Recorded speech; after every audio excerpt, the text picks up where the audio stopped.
Aloha. Today's episode is brought to you by the University of Hawaiʻi, College of Tropical Agriculture and Human Resources, and the Seeds of Wellbeing, or SOW Project.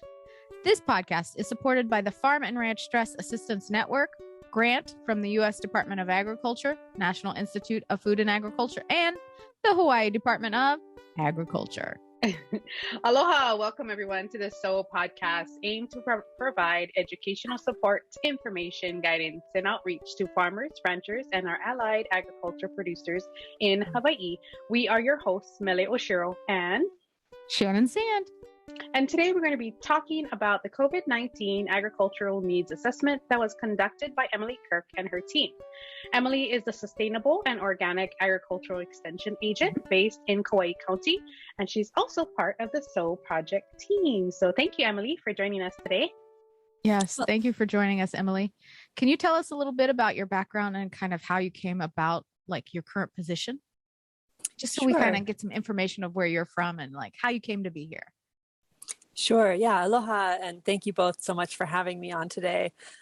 So again, my name is Emilie Kirk, and in my current position, I work with edible crop producers on the island of Kauai and focusing on sustainable and organic agriculture. But we take a very broad understanding of sustainable to include everyone, all types of producers and all scales, everyone from homesteaders all the way up to the largest operations on the island. Nice. And a little bit about my background. So I've been here for about 4 years. And prior to that, I was on Hawaii Island on the Hilo side. And I was not working with CTAHR, but doing experiential education programs with youth and also working in Southeast Asia quite a bit. But my background in agriculture, which is really where my heart and my passion lies, started a long time ago. And when I was living in California, I've worked on many small farms there. And my formal training is in international agricultural development, as well as soil science. Awesome. Oh, wow. That's very interesting. Wow. So you guys conducted the COVID-19 Ag Needs Assessment. Do you want to tell us a little bit more about what the reasoning was to create the needs assessment and the follow-up that you folks did? Sure. Yeah, so I think this really came about because right when the pandemic first hit in March of 2020, I got a call from one of our community partners who said, this thing is going off, the markets are closing. What are we going to do? How are we going to support our producers, especially our smaller farms and some of the diversified operations that really rely on that direct marketing, whether it's through farmers markets or to restaurants. And all of a sudden their market has evaporated. So that was really it. And it was amazing to see so many people across the state really mobilize pretty immediately to respond to this kind of emerging crisis. And we wanted to do a needs assessment early on to kind of take the pulse and get a sense from producers across industries and across the state of what they were experiencing. Such a good reason, right, to conduct a needs assessment and try to help those smaller producers as well as the large ones. But so can you tell us a little bit more about the needs assessment and then what you folks found out from that 2020? It's so funny. I want to get confused because it was 2020, but it was COVID-19 needs assessment. So. Right. But can you tell us more about some of what you guys found from that? Yeah, definitely. So that was from the first round that we conducted in April of 2020, one of the things that really stood out was, again, this loss of markets and loss of sales. So in addition to the fact that everybody was super stressed, right, and there's a lot of uncertainty going on, that was the biggest thing that we saw across all industries and affecting not just crop producers, but livestock producers and also the floriculture industry.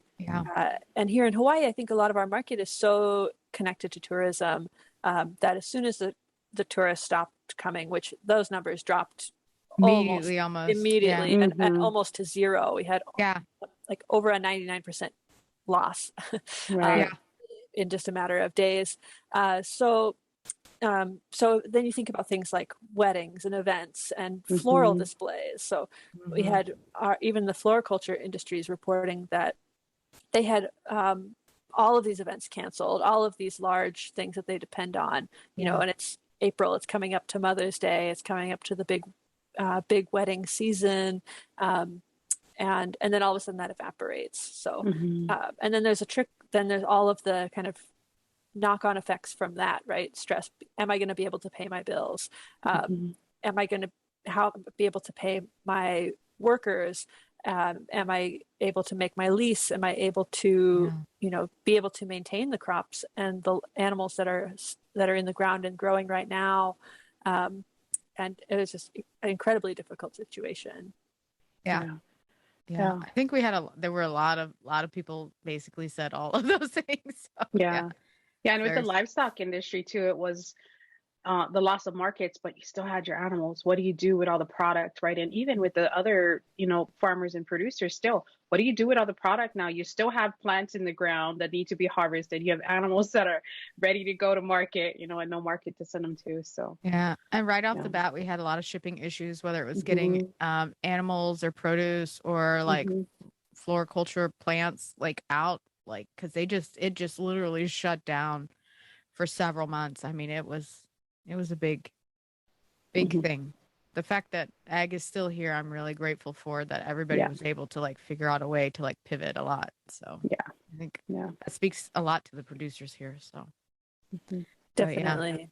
Yeah. So I know you also mentioned a little earlier that you did a follow-up in 2021. So since I know that it literally just finished, but can you give us any information or like what have you found out from it so far? Yeah, so I think it's interesting. We did the follow-up in 2021. We wanted to do kind of a one-year follow-up, but the way that the pandemic has been, it's really such a roller coaster, and the timing was interesting. So when we sent out the follow-up, we were in a little bit of a lull, this kind of optimistic period where it was before Delta hit, and after tourists had started coming back and the markets are open and people are thinking, you know, we've got vaccines now, like we're heading out of the woods. So that's the context for the follow-up that was conducted this year, roughly April to July. So really wrapping up right before Delta hit. And I think that might have affected the responses we got a little bit. But one of the questions, you know, we still saw, again, a lot of similar things. You know, it's not quite as dramatic, but still access to markets was still an issue. Access to inputs and other supplies that are needed has been really challenging throughout this whole thing. Last year and a half. Think that's like something that's across, I mean, all industries and commodities and stuff that I know of. Access to inputs, access in general just seems to be a big issue right now for ag. Especially here. I mean, it's a big deal even on the mainland too. They're having lots of supply challenges, but like and not just getting the supplies in, but the supplies now are just costing more, right? Everything costs more. It's expensive. Not just the shipping to get it here, but the cost itself of the products are so much more. Yeah, if it's available at all. You know, and just to circle back for a second, you know, I appreciate you mentioned about the livestock and the challenges with shipping, but I think one thing that's was important to understand, and for me as a crop person, thinking about how the livestock industry here works. Something like cattle, for example, you know, they're dependent on shipping off the young cattle to then be grown up, you know, on the mainland for the most part. I think something roughly 80%. Emilie, correct me. Yes, you're right. Go off island. So if you can't ship them off, that means you have to feed them. We don't, you know, you're not going to be slaughtering. They're not slaughter age or weight, and there aren't facilities for it, but there also isn't feed. So that was a very urgent stress that I heard from a lot of livestock producers.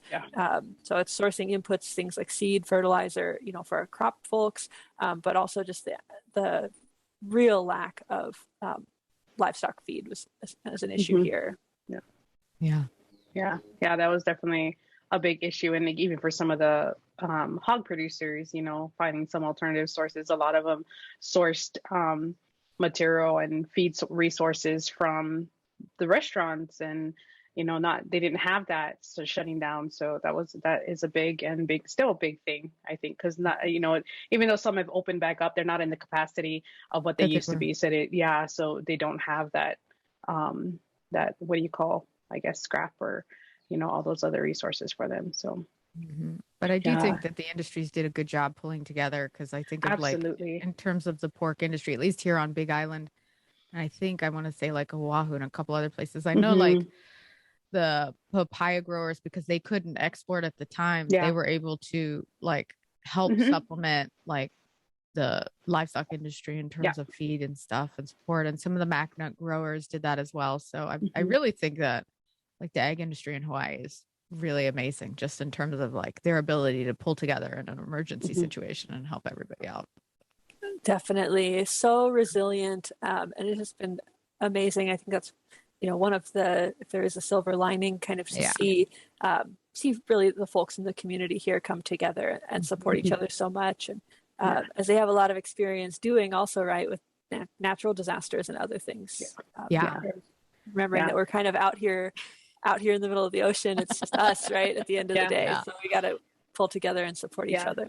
Yeah, exactly. You learn to be very resourceful, and I think it just opened us up to other possibilities of, reaching out and making new connections, I think, that were formed, because of this. So, we, like you said, there's silver lining to everything. So I think that's one of the big things. I guess anything else you want to share, Emilie, about your program or the needs assessment? Sure. I think one of the things we could share, from the 2021 survey is we were asking about changes that producers might have made to their operations. And a lot of folks have made changes, as Shannon, you mentioned, pivoting, right? Like that's been kind of this, I think we've heard that word more in the last 18 months than in the previous 18 years. But it's so true, right? And so a lot of what we saw, over 50% of the respondents mentioned that they had changed something about their marketing. And again, over 50% reported that they had changed something in their distribution system. So whether that be shifting to online sales or developing a CSA, those are ways of pivoting, so we can just be really flexible and adaptable in the situation. And a lot of folks also mentioned change to their labor and workforce. And I thought was interesting out of this is that we asked them if they thought these changes would be permanent even after the pandemic is no longer part of our lives. And again, more than half of them said yes, that they thought these changes would be permanent. So anecdotally, I talked to one farmer who used to go to something like 6 or 8 farmers markets every week. And if you can imagine what that entails, like, a lot. As a small farm, as a small farm, to have to be out there, it's a huge time commitment. And now they switched to online sales and said, well, we're going back to a couple of the markets, but we're not going to be killing ourselves like trucking all over the island like we had been before. To find that better balance. So so I think that there are some really interesting changes and things like that came out of it. Technology in a way is a very big lifesaver, I think, in this sense for the pandemic, for the farmers, and being able to switch to those different resources for sales and getting online and whatnot, and just sharing, right, where you can actually get what you need as far as locally, for produce and other protein sources and whatnot. So that's very interesting. Very good. Yeah. And one last thing I wanted to share also, kind of linking back to, to this project, to the SOW Project, the Seeds of Wellbeing, is just to take a minute to acknowledge the incredible degree of stress that everyone has been under, and that farmers and ranchers are people first and foremost, just like the rest of us, right? With families that they're concerned about and the day-to-day life. And I think that that's an added layer. Of course, there's their farm operations or ranch operations, but then thinking about, like the pandemic impacts on if they have kids at home who are going to school or maybe not going to school, trying to support that. I can sympathize with some of that, I think. That's, that was the hard thing. It's like now you have to figure out, how am I going to switch my markets, or what do I need to do to continue my sales and produce, have that income coming in. But now if I have a little kiki on my side going, mommy, mommy, mommy, I need this, that makes it even harder, right? Or daddy, come and help me, whatever. So yeah, that's definitely adds another layer, and another little jump off of your little web that you need to figure out, right? So day to day comes a little bit different, but yeah. And also the stress. I think a lot of agricultural families also have off-farm income, and in many cases there could be income loss. Yeah. Yeah.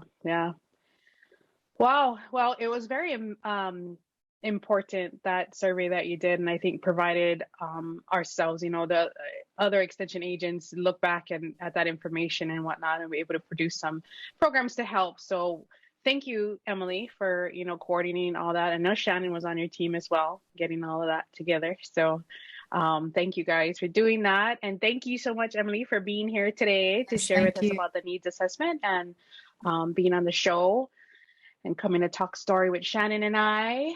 Okay. The only thing I just wanted to add also, just to say, mahalo to you both for having me on today, and also a huge mahalo to all of our project teams, team members that made the needs assessment happen both in 2020 and 2021, and mahalo to all of our agricultural producers across the island for continuing to work so hard and do what you do to make sure that that agriculture here can continue even in the hardest of times. Yes, thank you, Emilie. So, and as for everybody else listening, be sure to visit the Seeds of Wellbeing or SOW website and our YouTube channel listed in the show notes. Yeah, for additional information about this topic, you can see the journal articles and the COVID-19 emergency fact sheets that are linked below and listed in our show notes of the podcast and description box of our YouTube page. And also, just a quick reminder, if you haven't already, please complete our soul needs assessment survey. Yes. That will also be in the show notes and the description box. Exactly. Yeah, we'll put all those links in there for you. So thanks for listening to the SOW podcast. Yes. And before we go, show some love for your favorite podcast by leaving us a review on Apple Podcasts or anywhere you listen to this podcast. Then stay tuned for next month. Yep. Great. Thanks for listening. Ahui ho.